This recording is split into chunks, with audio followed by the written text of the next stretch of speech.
महाराष्ट्राच्या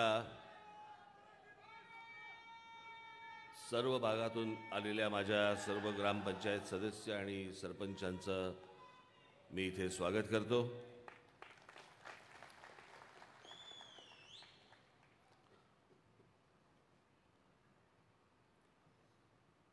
मला याला उशीर झाला यापेक्षा मी खरं तर येऊच शकत नव्हतो।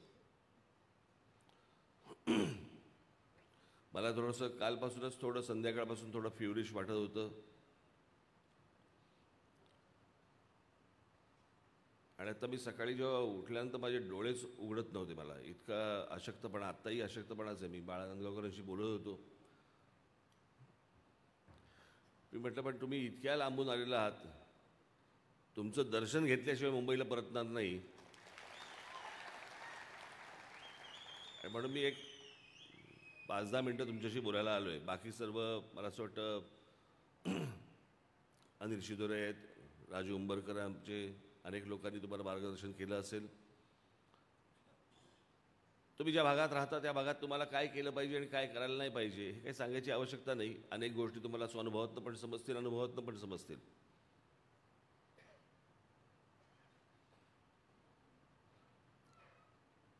मग त्याचा निधी कसा वापरायचा, तो निधी कसा आणायचा, मग त्याच्यातनं कोणत्या योजना करायच्या, कुठच्या योजना करायच्या,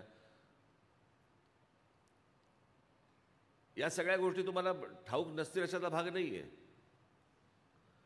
आजची बैठक ही मला अनेक दिवस चालू होते की सर्वांना एकमेकांना भेटायचं आहे आपल्याला, आणि म्हणून मी एक दिवस ठरवला, म्हटलं तुम्हा सर्वांना बोलवावं, तुमच्याशी बोलावं, म्हणून हा आजचा दिवस ठरवला।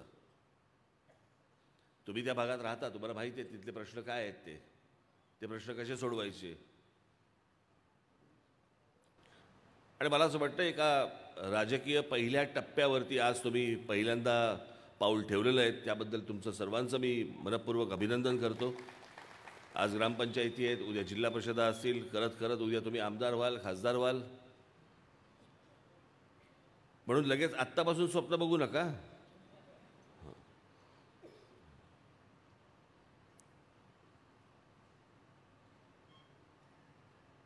तुम्ही त्या भागामध्ये अनेक योजना आणाल, अनेक गोष्टी कराल, मला ह्याची कल्पना आहे। अनेकांनी तुम्हाला अनेक विविध सूचना पण केल्या असतील। मला एकच सूचना करायची तुम्हाला, एकच, दुसरी काही सूचना करायची नाही आहे। बाकी तुम्ही सर्व हुशार आहात, प्रामाणिक आहात, लोकांचे प्रश्न सोडवण्यासाठी उत्सुक आहात, इच्छुक आहात। मला तुम्हाला फक्त एवढंच सांगायचं आहे, गाव स्वच्छ ठेवा।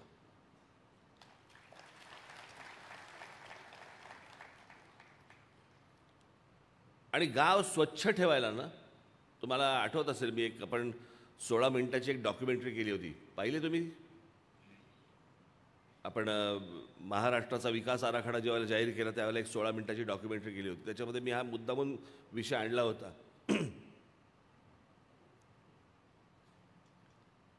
की आपल्या आजूबाजूचा परिसर स्वच्छ ठेवायला पैसे नाही लागत, इच्छाशक्ती लागते। आणि जेवढं तुम्ही गाव स्वच्छ ठेवाल, तुमच्या आजूबाजूचा परिसर जेवढा स्वच्छ ठेवाल, तेवढी रोगराईपासून तुमची मुक्ती होते। मला वाटलं पाहिजे, छान वाटलं पाहिजे मला गावामध्ये की या गावामध्ये मी राहतोय, स्वच्छ, सकाळी बाहेर पडल्यानंतर आजूबाजूला सगळे परिसर। मी अशी गावं पाहिली आहेत, परदेशात तर पाहिलीच आहेत, पाहिली, आपल्या देशातही पाहिली आहेत। पण आपल्या देशातली अनेक, मी गेले आता किती सक्रिय राजकारणामध्ये, मला 89 सालापासून मी आलो, अनेकदा महाराष्ट्र फिरलो, उभा आडवा वाकडा तिकडा असा महाराष्ट्र फिरलो, अनेकदा फिरलो, अनेक गावात गेलो, अनेक तालुक्यांमध्ये गेलो। सगळ्या ठिकाणी मला जी काही दुरावस्था जी दिसली ती मला स्वच्छतेवरती दिसली। कुठेतरी काहीतरी सांडपाणी वाहतंय, त्याच्यातनं लहान मुलं फिरतायत, त्यातनं डुकरं पण फिरतायत, कचरा तिकडेच पडलेला आहे। आणि त्या अस्वच्छ वातावरणामुळे तुमचं मन देखील अस्वच्छच व्हायला लागतं। तुम्हाला पण वाटायला लागतं की हे असंच आहे, असंच राहू देत, मरू देत। जगण्याची जी उर्मी लागते, जगण्याची जी इच्छा लागते, ती मला असं वाटतं त्या वातावरणामुळे तयार होते. मी मागे त्याच्यातच म्हटलं होतं ना की आपल्याकडे शिक्षण मिळत नाही का, आपल्याकडे नोकऱ्या मिळत नाहीत का.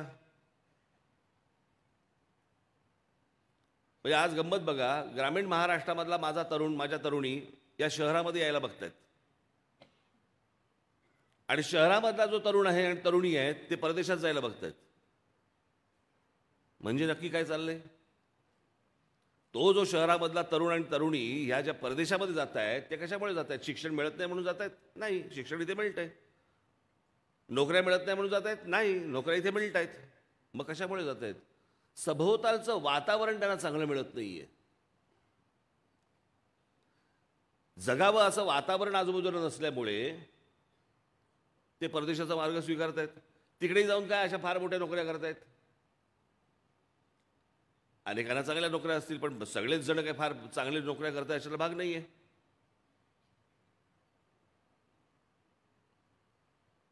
आत्ताच कुठतरी आला ना का पिक्चर डंकी, इथून तिथून लपून पळून जायचं, तिकडे परदेशामध्ये जायचं आणि तिकडे काय स्वीपर म्हणून काम करायचं. स्वीपर म्हणून काम तर इथे पण मिळतं. आजूबाजूचं वातावरण, मला असं वाटतं ते वातावरण गावातलं निर्माण करणं चांगलं, हे पहिला तुमचा अजेंडा असला पाहिजे. पहिलं काम ते असलं पाहिजे. त्या गावातल्या मुलाला काही नवीन गोष्टी सुचल्या पाहिजेत. ते वातावरण असं असलं पाहिजे की नवीन नवीन नवीन कल्पना सुचल्या पाहिजेत.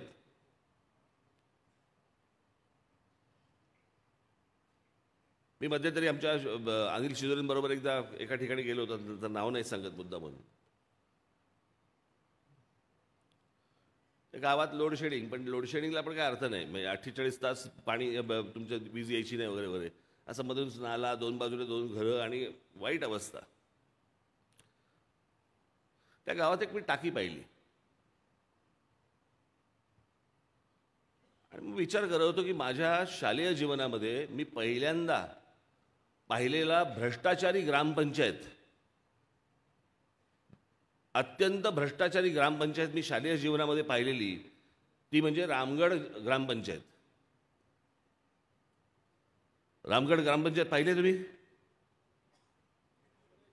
शोलेमधली पाहिले? त्या गावातला सर्वात श्रीमंत ठाकूर आहे, ज्याच्या घरात लाईट नाही आहे, पण त्या गावात टाकी आहे. त्या ठाकूरचा बाप चढवणार होता पाणी.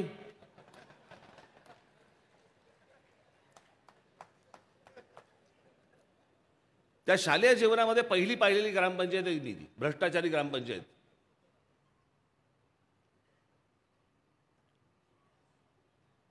त्या गावात गेल्यावर मी जेव्हा ती टाकी पाहिली तेव्हा मला तीच आठवली रामगडची.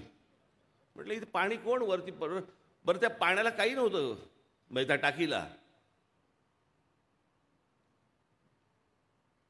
हे असल्या प्रकारच्या गोष्टी मला असं वाटतं माझ्या महाराष्ट्र सैनिकाकडनं, माझ्या महाराष्ट्र नवनिर्माण सेनेच्या कुठच्याही माणसाकडनं होता कामा नयेत.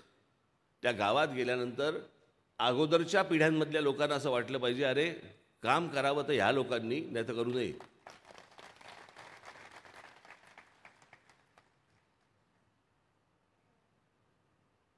आणि म्हणून मला तुम्हाला एवढंच सांगायचं आज या क्षणी, तुमचं गाव तुम्ही अत्यंत चांगलं ठेवा, स्वच्छ ठेवा. वातावरण गावाचं बदलून टाका.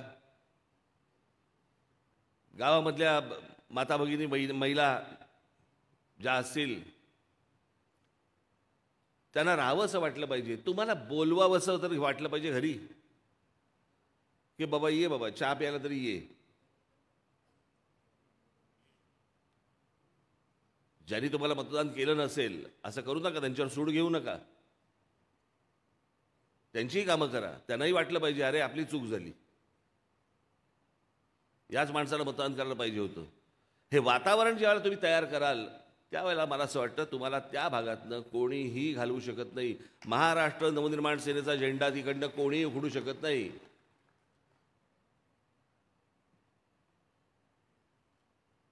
आज ज्यावेळेला तुम्ही सगळेजण परत जाल त्यावेळेला माझी तुम्हाला सर्वांना विनंती आहे, हे सगळे आकडेवारी आणि सगळ्या गोष्टी, निधी आणि सगळ्या गोष्टी तुम्ही करालच, ती क्षमता आहेच तुमची.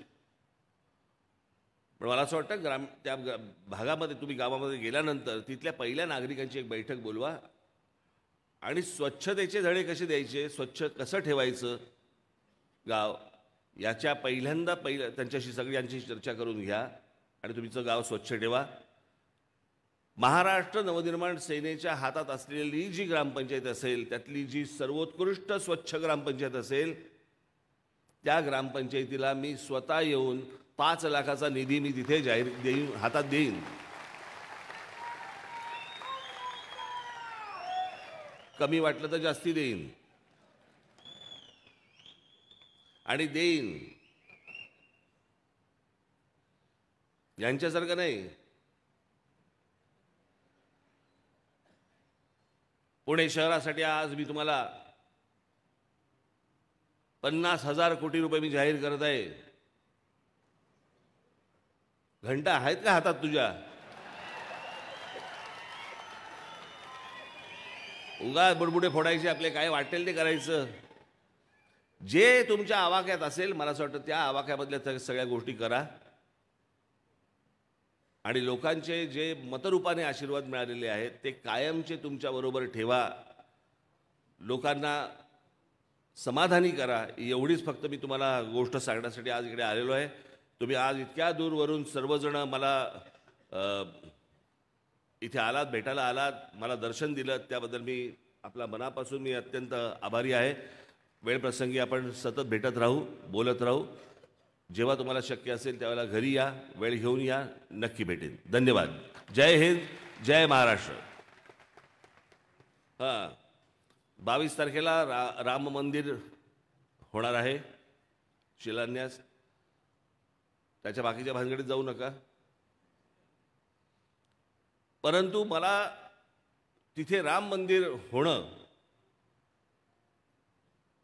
याही पेक्षा मला सर्वात महत्त्वाचं वाटतंय की ज्या कारसेवकांनी तिथे जे कष्ट घेतले, त्यांनी जे स्वप्न पाहिलं ते स्वप्न 22 तारखेला पूर्ण होते. आणि त्या कारसेवकांसाठी म्हणून जिथे जिथे तुम्हाला महाराष्ट्रामध्ये चांगल्या अर्थाने, चांगल्या पद्धतीने, जिथे जिथे तुम्हाला आरत्या जे काही चांगलं करता येईल, लोकांना त्रास न देता त्या सर्व गोष्टी मला असं वाटतं माझ्या महाराष्ट्र सैनिकांकडनं महाराष्ट्रभर होणं गरजेचं आहे. धन्यवाद. धन्यवाद साहेब.